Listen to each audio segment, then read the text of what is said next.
बिस्मिल्लाहिर्रहमानिर्रहीम। अस्सलाम वालेकुम। Doctor Nusrat elegance learning forum.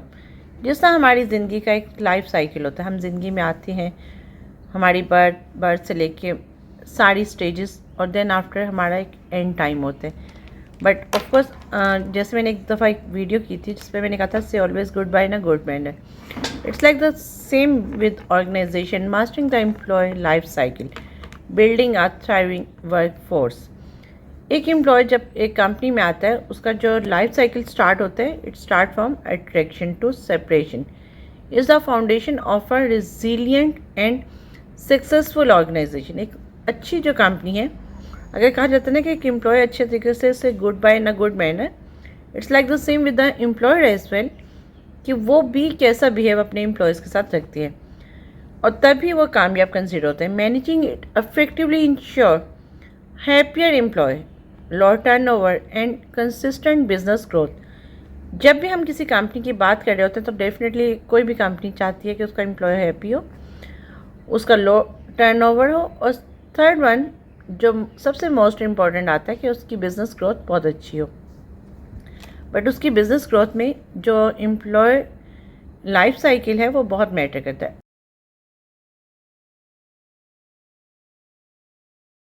Attraction क्या है? Building are magnetic employ brand, showcase your mission, values and culture to stand out in the talent market. जब आप अपनी किसी जॉब एड लगाते हैं, जब आप अपनी लिंक्डइन पे लगा लें, सपोज लाइक अगर आप अपना जॉब एड, ऑफकोर्स वहाँ पे मेंशन होता है कि आपने कंपनी की जो उसका लोगों के साथ लगाने, तो डेफिनेटली अगर आपकी कंपनी एक अच्छी रेपो रखती है, एक अच्छा उसका मार्केट में उसकी एक वेल नोन और एक वेल बिहेव कंपनी कंसिडर होती है, तो आपको अट्रैक्टिव एम्प्लॉयज़ आपको मिल जाते हैं। But on the other side अगर आप देखें कि अगर आपकी रेपो अच्छी नहीं, आपका अपने एम्प्लॉयज़ के साथ बिहेवियर अच्छा नहीं होगा, तो डेफिनेटली वो आपको अट्रैक्शन वो नहीं मिलेगी जो आपको मार्केट से मिलनी चाहिए।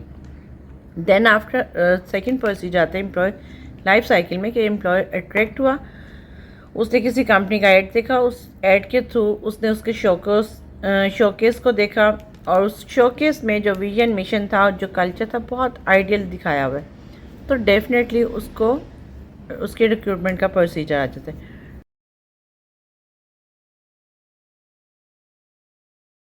रिक्रूटमेंट में जो एक अहम फैक्टर आता है कि डेटा ड्रिवन हायरिंग स्ट्रेटजीज़ होनी चाहिए, ऑफकोर्स कि जिसमें आपके पास लॉजिकल हो कि आप किस पोजीशन पे किस एम्प्लॉय को हायर कर रहे हैं। ये नहीं कि एक पर्सन बैठा हो और आप उसके साथ ही एक पैरेलल एक बंदा ला के बिठा दें, it doesn't make any sense. But yes, अगर आपको कोई कैंडिडेट को हायर करना है तो उसके प्रॉपर एक प्रोसीजर होना चाहिए कि आपने उसको किस वजह से, किन रीजंस पे उसको हायर करना है। आप प्रॉपर डेफिनेटली जब आप हायरिंग करते हैं, आप विद इन द कंपनी भी चेक करते हैं, जो एक प्रॉपर प्रोसीजर होता है हायरिंग का, कि आप पहले इंटरनल एडवर्टाइज़ करते हैं, अपने एम्प्लॉयज़ को बताते हैं, और देन आफ्टर आप फिर सोशल मीडिया और आप न्यूज़पेपर्स और जो भी आपका हायरिंग का वे होता है, और अब तो न्यू सिस्टम्स आ गए हैं, आप ATS के थ्रू भी कर लेते हैं। कैंडिडेट का प्रॉपर पर्सोना चेक किया जाता है कि उसका बिहेवियर, उसका करेक्टर, उसकी स्किल्स, ये सब चीज़ों को, उसकी क्वालिफ़िकेशन के क्या वो उस क्राइटेरिया पे पूरा उतर रहा है या नहीं उतर रहा।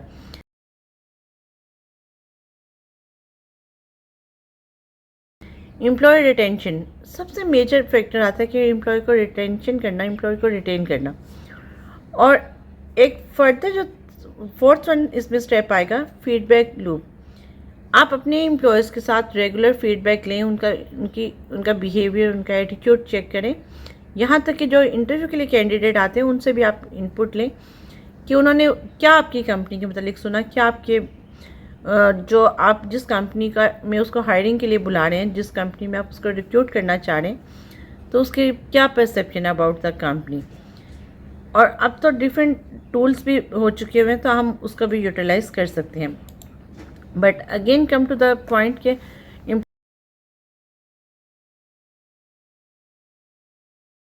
एम्प्लॉय लाइफ साइकिल में ऑन बोर्डिंग, ये थर्ड पॉइंट आता है। पहले फर्स्ट वन अट्रैक्ट हो गया, रिक्रूटमेंट हो गई, ऑन बोर्डिंग हो गई, make the first impression count.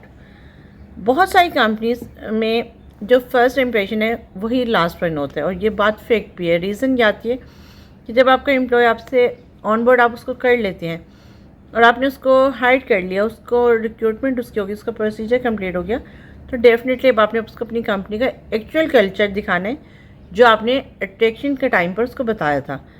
अगर वो कल्चर आपकी उस वक्त आपके ऑन बोर्डिंग के टाइम पे हुआ तो डेफिनेटली वो आपका एम्प्लॉय वहीं पर ही सोच लेगा कि इसने येस लॉन्ग टर्म रुकने, या उसके काम में चैलेंजिंग काम होगा तो डेफिनेटली उसको अट्रैक्शन लगेगी। उसके जो हायरिंग प्रोसीजर, उसमें सबसे मेजर चीज़ जो मैं यहाँ ऑन बोर्डिंग में हाईलाइट करूँगी, definitely never ever forget about कि उसकी ओरिएंटेशन का पार्ट लाजमी होना चाहिए। इट शोज़ कि yes this is the company, कि जहाँ पर कंपनी का कल्चर भी है, दिस इज़ द कंपनी कि जहाँ पर सब रूल्स एंड रेगुलेशंस अवेलेबल हैं। इट्स नॉट लाइक कि कोई जंगल का कानून है कि जहाँ पर कुछ भी होता रहे, तो कोई पॉलिसीज़ कोई कुछ नहीं है। उसको आप एक प्रॉपर उसका बताएं कि yes this is the our organisation, लोगों से मिलवाएं, कंपनी कल्चर का, एम्प्लॉय ओरिएंटेशन, प्रॉपर एक प्रोसीजर के थ्रू उसकी हायरिंग का ये स्टेप होना चाहिए।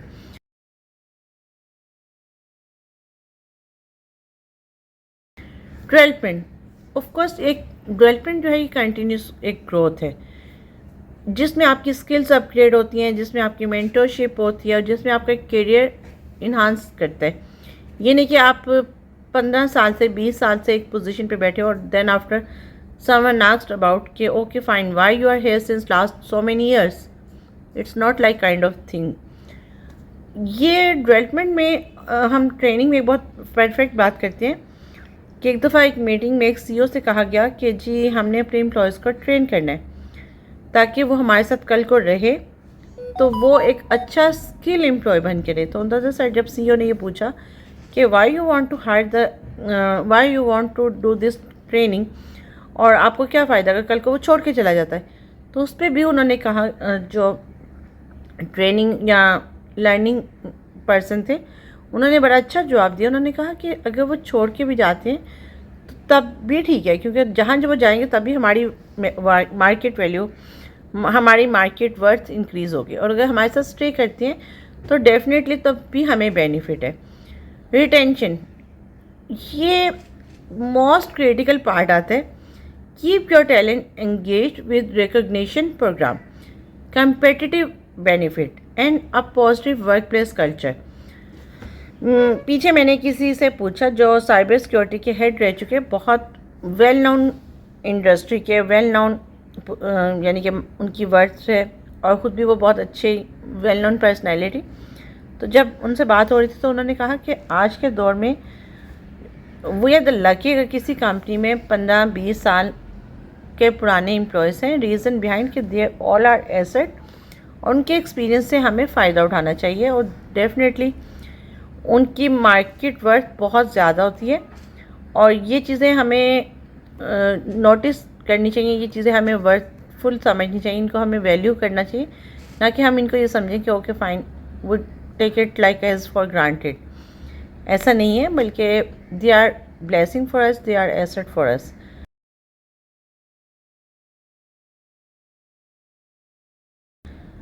अब जो लास्ट पार्ट आता है कि सेपरेशन, जो एक वो पार्ट है जो ऑफ कोर्स जब आप किसी एम्प्लॉय को, suppose like once we are talking about America में, हर साल अमेरिका में प्री प्लान जो रिसेशन प्लान किया जाता है वो प्री प्लान होता है, और वहाँ के जो एम्प्लॉयज़ हैं उन्हें भी पता होता है कि ये हमारे साथ होने, और उन्हें ये पता होता है कि हमारा नाम भी आ सकते हैं। अगर आप किसी की exit with dignity, conduct insightful exit interview, और आप ये सोचें कि उसका जो say goodbye in a good manner वाली बात, तो दिस इज़ अबाउट, चाहे एक एम्प्लॉय खुद रिज़ाइन करे, उसका कंपनी को तब भी उसको ऑन करना चाहिए, उसकी ग्रेजुएटी, उसके जो सारे जो हैं ऑफ कोर्स उसको अच्छे तरीके से गुड बाय करना चाहिए, क्योंकि कंपनी को भी कभी भी भुलाना पड़ सकता है। ऑन द अदर साइड अगर हम एम्प्लॉयज़ की बात करें तो एम्प्लॉय को भी अगेन से goodbye in a good manner, reason कि of course it's very small industry, उसने जाना है प्रॉपर अच्छे तरीके से सबको गुड बाय करके। और अगर इन केस सपोज लाइक कि जैसा हाँ आजकल हर कंपनी में ले ऑफ और ये चीज़ें चल रही होती हैं, तब भी एम्प्लॉयर को चाहिए कि किसी भी एम्प्लॉय को ले ऑफ में अगर उसको नहीं लगता कि वो काम नहीं कर सकता, वो अप टू द मार्क नहीं है, उनके रिक्वायरमेंट पूरी नहीं कर रहा, तो डेफिनेटली एम्प्लॉयर को हक है कि वो किसी भी एम्प्लॉय को गुड बाय कह सकते हैं, but say goodbye in a good manner. उसके प्रॉपर ड्यूज़ दिए जाएं, उसकी ग्रेजुएटी हो, सब चीज़ों को, और इस वजह से गुड बाय किया जाए कि कल को जब बुलाना, क्योंकि बेसिकली एग्जिट इंटरव्यू का पर्पस भी होता है कि किसी कंपनी में आपका, यहाँ पर हम सेपरेशन वाले टॉपिक को थोड़ा सा मज़ीद हाईलाइट करती हूँ। रीज़न ये आती है कि देखिए कोई एम्प्लॉय भी आपके साथ बुरा नहीं होता, और एम्प्लॉयर को भी चाहिए कि जिस बंदे ने 15, 20, 25 साल गुजारे हैं उसको बहुत अच्छे तरीके से गुड बाय कहे। रीज़न ये आती है ये आपका एसेट है, और जो ऑर्गेनाइजेशन इसमें एक्सपर्ट हैं, इसमें मैं कहूँगी कि वो A1 कैटेगरी में फॉल करती हैं, तो डेफिनेटली एम्प्लॉय लाइफ साइकिल में तो ना सिर्फ वो अपने एम्प्लॉयज़ को, अच्छे एम्प्लॉयज़ को, न्यू टैलेंट को अट्रैक्ट करती हैं, बल्कि वो अपने बेस्ट टैलेंट को रिटेन बहुत अच्छा करती हैं। एम्प्लॉय एम्पावर्ड बहुत उनकी कंपनी की अच्छी होती है, और लॉन्ग टर्म सक्सेस, क्योंकि देखिए जब आपकी लाइफ साइकिल में अगर ये चीज़ें हम देखें, जितना आप अपने एम्प्लॉय के साथ कंफर्ट जोन क्रिएट करेंगे, जितना आप अपने एम्प्लॉय का केयर करेंगे, जिसमें अभी पीछे जो मैंने यूनिलीवर के CEO की मैं हमेशा एग्जांपल देती हूँ, जाते जाते भी ये बात करूँगी कि उन्होंने कहा कि मेरी मीटिंग हो रही थी, किसी ने कहा कि जी सेल नहीं हो रही। मैंने कहा अच्छा ठीक है। मैंने सेल वालों से मीटिंग की, उनसे पूछा आप लोगों का फर्स्ट पेन क्या है। दे सेड कि हमारे बच्चे जब स्कूल नहीं जाते तो हमें तकलीफ़ होती है। उन्होंने कहा ठीक है, नो प्रॉब्लम, ये मसला हल हो जाएगा। व्हाट नेक्स्ट वन, उन्होंने कहा जब हमारे माँ बाप बूढ़े हो जाते हैं और हम उनका इलाज नहीं कर सकते तो हमें तब भी तकलीफ़ होती है। तो उन्होंने उनके लिए इंश्योरेंस प्लान बहुत अच्छा ओपन करवाया। तो ये छोटी छोटी चीज़ें हैं जो हमारी कंपनी की, हमारी लाइफ साइकिल, जो एम्प्लॉय लाइफ साइकिल है, उसको बेहतर कर सकती हैं। उससे ना सिर्फ आप बल्कि आपकी कंपनी भी ग्रो कर सकती है। अपना बहुत सारा ख्याल रखें। अपनी इस वीडियो पर ज़रूर कमेंट्स कीजिएगा, और ये बताइएगा कि क्या आपकी कंपनी एम्प्लॉय लाइफ साइकिल को फोकस कर रही है या कहीं गैप है। अगर गैप है तो आप अपनी मैनेजमेंट को ज़रूर डिस्कस करें, उनको बताएं, क्योंकि आपने अपनी रिस्पॉन्सिबिलिटी ज़रूर निभानी है। Thank you so much.